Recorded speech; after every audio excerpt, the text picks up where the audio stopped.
We do have a severe threat, a weather threat. It has ended since, but you can still find some rain and showers through much of central Indiana. Good evening.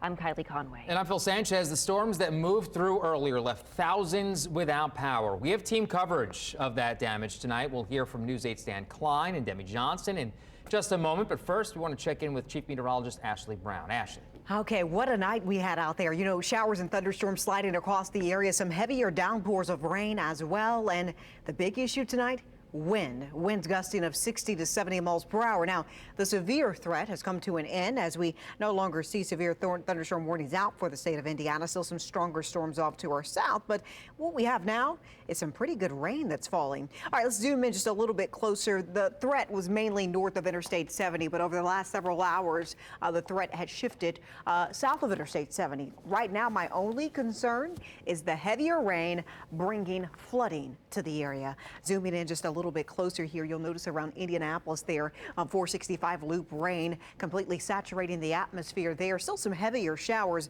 as we look off to our east before this system moves out in parts of Muncie, down into Newcastle, down into Shelbyville, but areas around Richmond and to Connorsville, some scattered showers for you. Now at 69 degrees, wouldn't be surprised if we're having a problem with the camera right now because of the winds we had today. 69 degrees right now, feels like 70, so still warm out there. The overnight hours temperatures in the 70s for us. Tomorrow morning, you'll wake up to temperatures in the 70s with cloudy skies, damp conditions. Tomorrow afternoon, we're back in the mid-80s. With humidity, it will feel much warmer out there for you. We'll keep the chance of showers and thunderstorms in the forecast, not only for Tuesday, but for much of this week as well. Now, we're going to track not only the chance of showers this week, but talk more about a slight cooling trend in this extended forecast. That's all coming up in just a bit.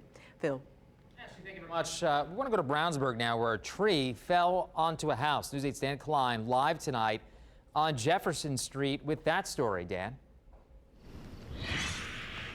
Well, yeah, Phil, several damage reports of trees and limbs down, but certainly this appears to us being the worst that we've seen so far. A large maple tree, perhaps 50 to 60 feet in the air, now laying on the side of Steve and Marie White's house, damaging, going through their roof into an upstairs bedroom. And if you pan down, you can see the large gaping hole here right near the sidewalk. And you might notice, and might be a little surprised to see, no roots sticking out. We're going to have more on that in a second, but you can also pan over to see also the power line that's been pulled down right into the driveway, just a few inches off the driveway. Now, Steve and Marie White tell me that just a couple weeks ago, a pipe crew came through and they were laying some new pipe, and they took off all the roots from this maple tree that were sticking way into the ground, and so they thought it was just a matter of time before this happened.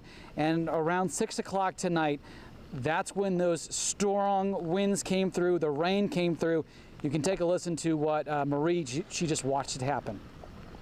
I'd come to look at the weather, you know, because they look at the clouds back there, and I was standing in my door here, and all of a sudden, I just seen the tree coming over.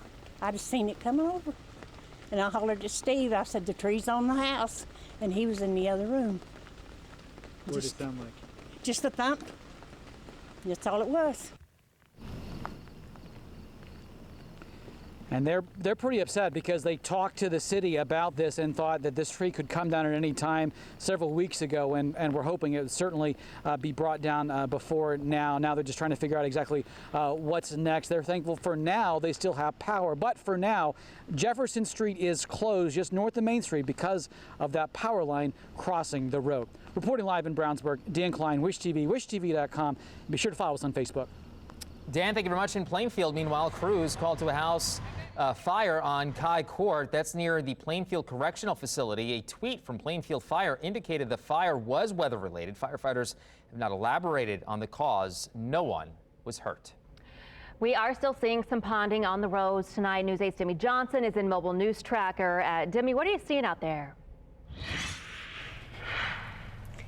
So right now we're heading south on Meridian, and the biggest thing is those lightning flashes and a lot of ponding on the roads. But the roadways are much better right now than they were earlier. Check this out. This was at around 8 o'clock. You can see there was very low visibility and the roads were even more flooded than they are right now. So far, We've not had any reports of damage here specifically in the metro area.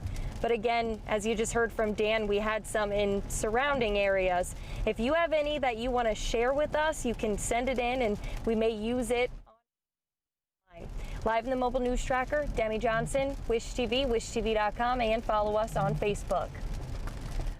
Demi, thank you. And as Demi was talking about, thousands of people are without power tonight. We have a closer look at the numbers now.